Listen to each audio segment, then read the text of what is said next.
विद्यार्थियों, आज हम कक्षा 12 हिंदी की पाठ्य पुस्तक अंतरा भाग 2 के काव्यखंड के अध्याय 1 में साहित्यकार कवि जयशंकर प्रसाद द्वारा रचित रचना जिसका शीर्षक है देवसेना का गीत पढ़ने जा रहे हैं।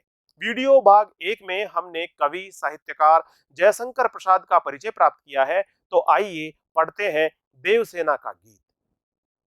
देवसेना का गीत जयशंकर प्रसाद के प्रसिद्ध ऐतिहासिक नाटक स्कंदगुप्त से उद्धृत है। स्कंदगुप्त से यह देवसेना का गीत लिया गया है। देवसेना वीरगति प्राप्त मालव नरेश बंधु वर्मा की बहन थी। वह स्कंदगुप्त से प्रेम करती थी, किंतु स्कंदगुप्त मालव के नगर सेठ की कन्या विजया को चाहता था। देवसेना स्कंदगुप्त को चाहती थी, लेकिन स्कंदगुप्त मालव के नगर सेठ की कन्या विजया को चाहता था। बाद में स्कंदगुप्त देवसेना के साथ प्रणय निवेदन करता है। बाद में स्कंदगुप्त देवसेना से प्रेम प्रस्ताव करता है, किंतु देवसेना उसे अस्वीकार कर देती है। जीवन की आखिरी बेला में, जीवन की संध्या वेला में स्कंदगुप्त देवसेना के समक्ष अपना प्रणय निवेदन करता है, लेकिन देवसेना स्कंदगुप्त के प्रणय निवेदन को पूरी तरह से अस्वीकार कर देती है और स्कंदगुप्त उसके प्रणय निवेदन को अस्वीकार कर देने के पश्चात आजीवन कुंवारा रहने का व्रत ले लेता है। इस गीत में देवसेना अपने जीवन के मोड़ पर यौवन के क्रियाकलापों को भी याद करती है और उन्हें भ्रमवश किए गए कर्म मानती है। वह मानती है कि जीवन के युवावस्था के दौरान जो क्रियाकलाप उसने किए थे, स्कंदगुप्त से उसने प्रेम किया था, ये सारे के सारे क्रियाकलाप वह भ्रमवश किए गए कर्म मानती है। वह पश्चाताप के आंसू बहाती है और अपने जीवन के वेदनामय क्षणों का स्मरण भी करती है। वेदना ही उसके जीवन की संचित पूंजी है, जिसे वह बचा नहीं सकी, और अपने जीवन की संचित पूंजी के रूप में वेदना को वह अपने हृदय में धारण करती है। वह पश्चाताप के आंसू बहाती है और जीवन के वेदनामय क्षणों का स्मरण करती है। वेदना ही उसके जीवन की संचित पूंजी है, जिसे वह बचा नहीं सकी। आइए हम अब इस देवसेना का गीत को पढ़ते हैं और उसके पश्चात हम इसका अर्थ ग्रहण करेंगे, इसका भावार्थ करेंगे। आह वेदना मिली विदाई, आह वेदना मिली विदाई, मैंने भ्रमवश जीवन संचित, मैंने भ्रमवश जीवन संचित, मधुकरियों की भीख लुटाई, आह वेदना मिली विदाई।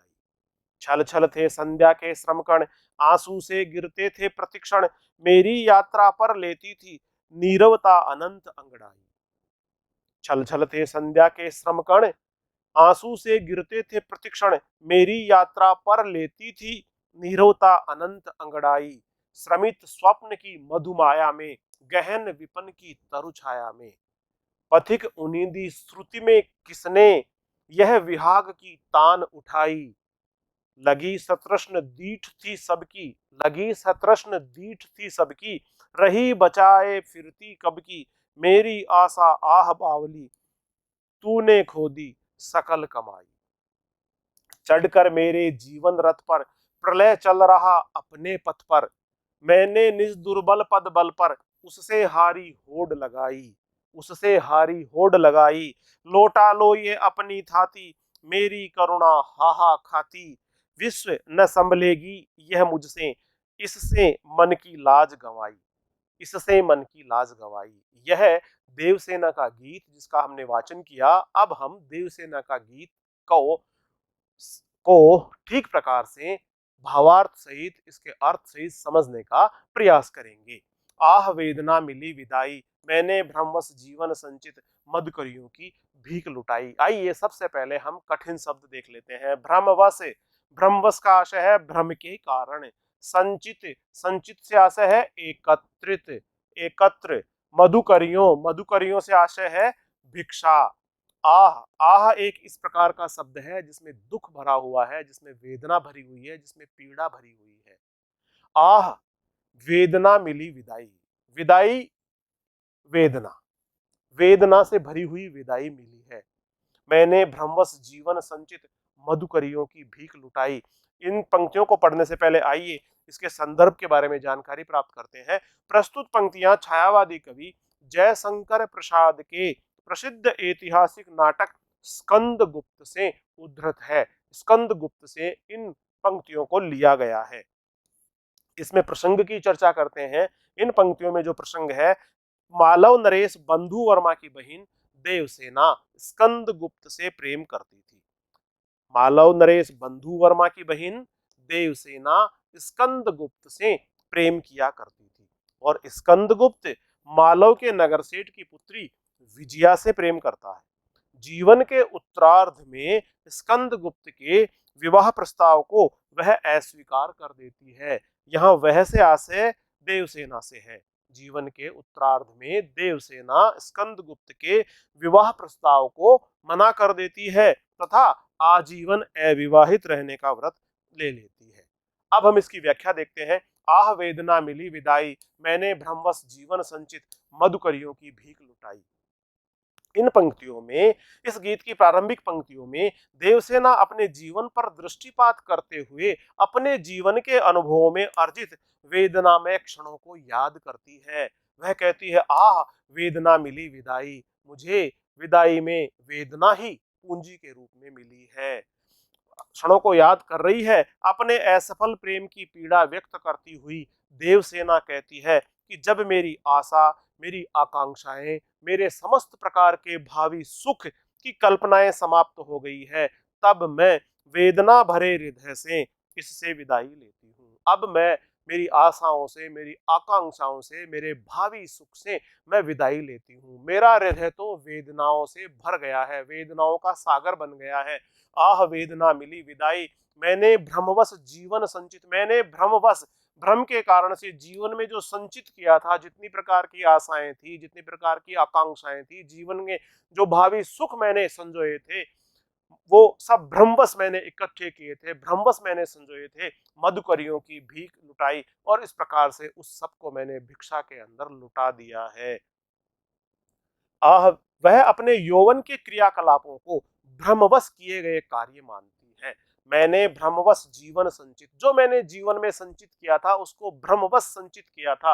वह अपने यौवन के क्रियाकलापों को भ्रमवश किए गए कर्मों की श्रेणी में ही रख रही है और उस समय की गई नादानियों के पश्चाताप स्वरूप उसकी आंखों से आंसुओं की धारा लगातार बह रही है। अजस्र धारा, निरंतर धारा प्रवाहित होती जा रही है।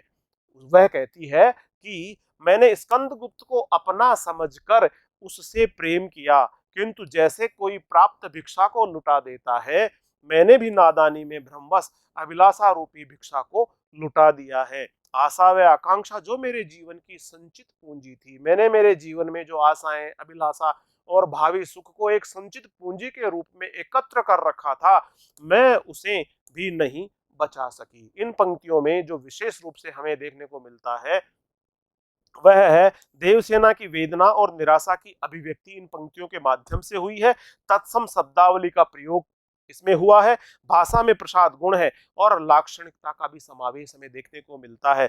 वियोग श्रृंगार रस इन पंक्तियों के माध्यम से हमें विशेष रूप से देखने को मिलता है। आह वेदना मिली विदाई, मैंने भ्रमवश जीवन संचित, मधुकरियों की भीख लुटाई।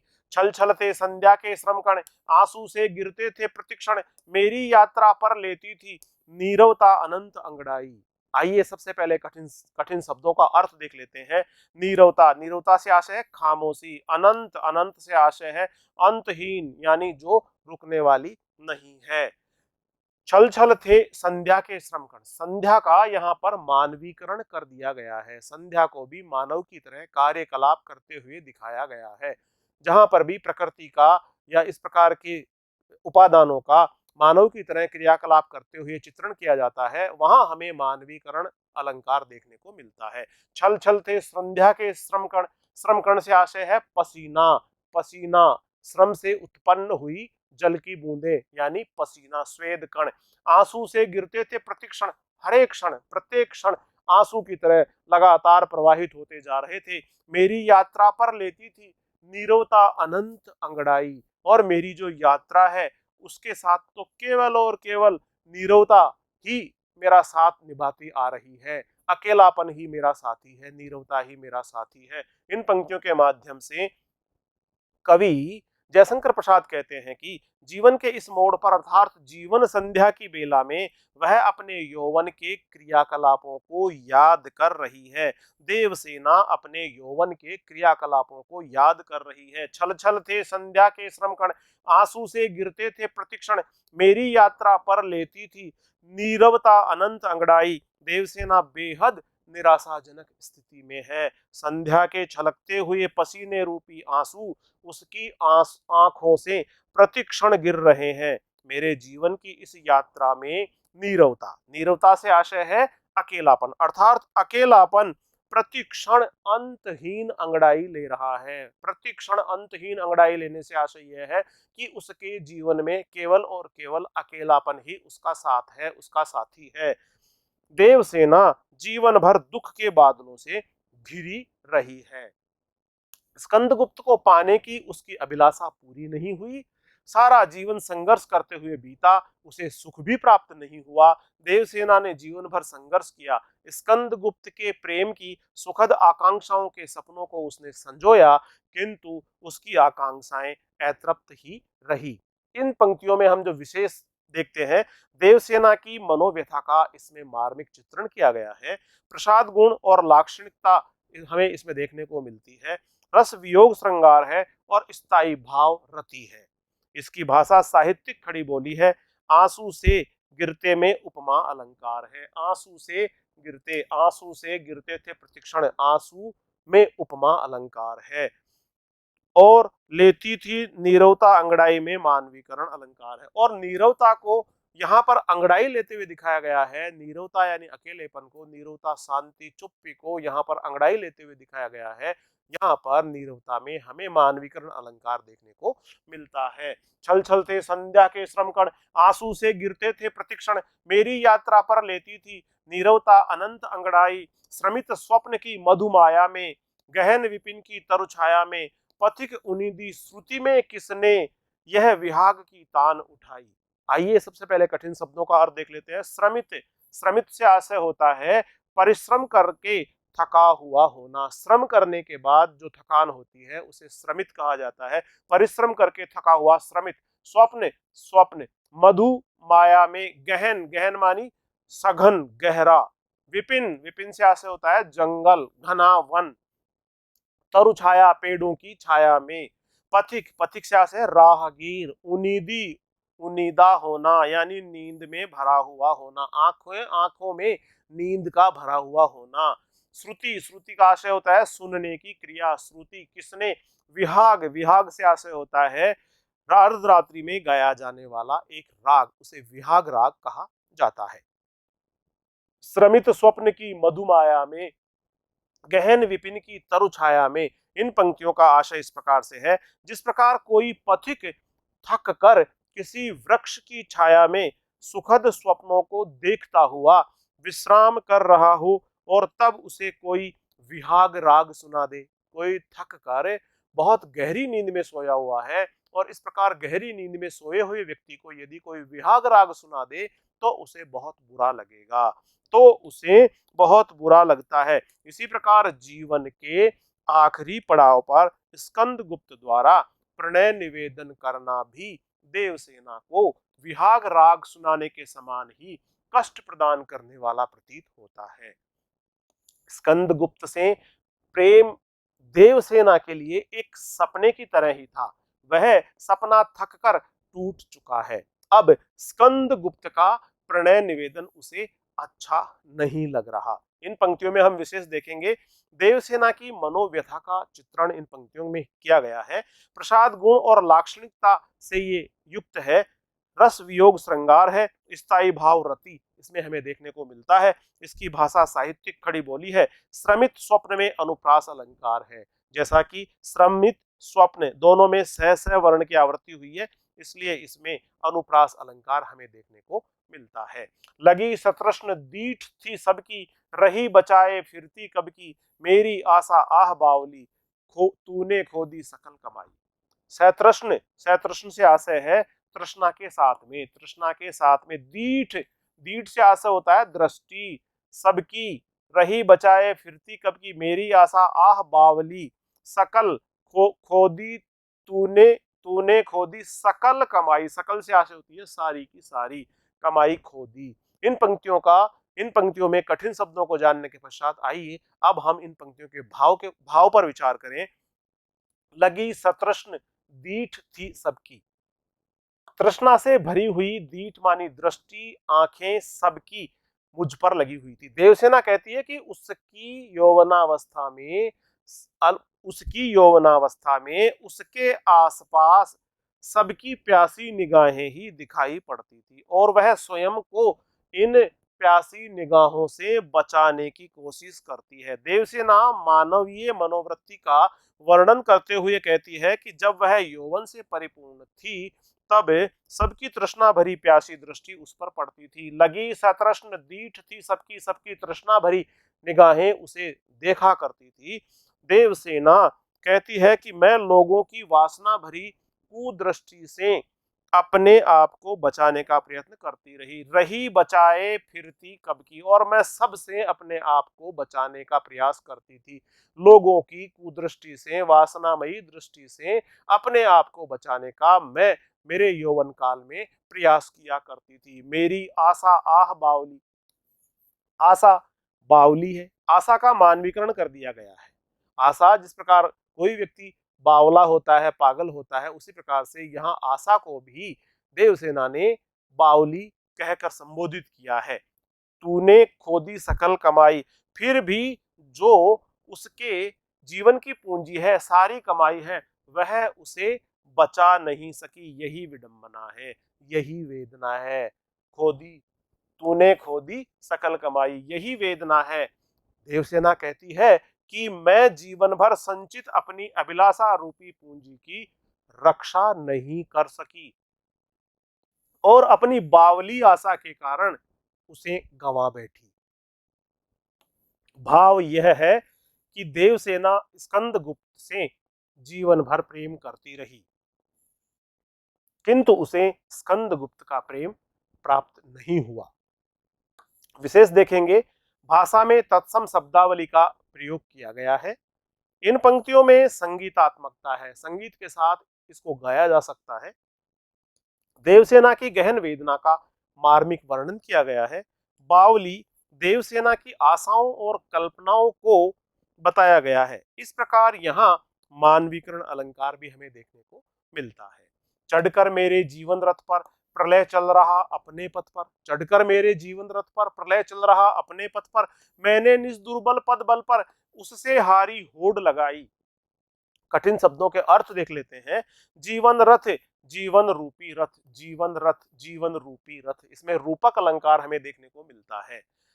प्रलय, प्रलय से आशय है प्रलय, प्रलय चल रहा अपने पथ पर, विनाश, तूफान, दुर्बल, मैंने निज दुर्बल, दुर्बल से आशय होता है कमजोर, पद बल, पद बल से आशय यहाँ पर पैरों की ताकत।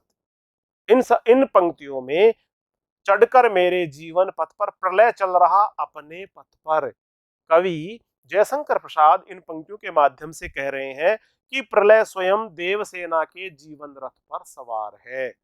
वह अपनी द्रुतमान दुर्बलताओं और हारने की निश्चितता के बावजूद प्रलय से लगातार संघर्ष करती आ रही है।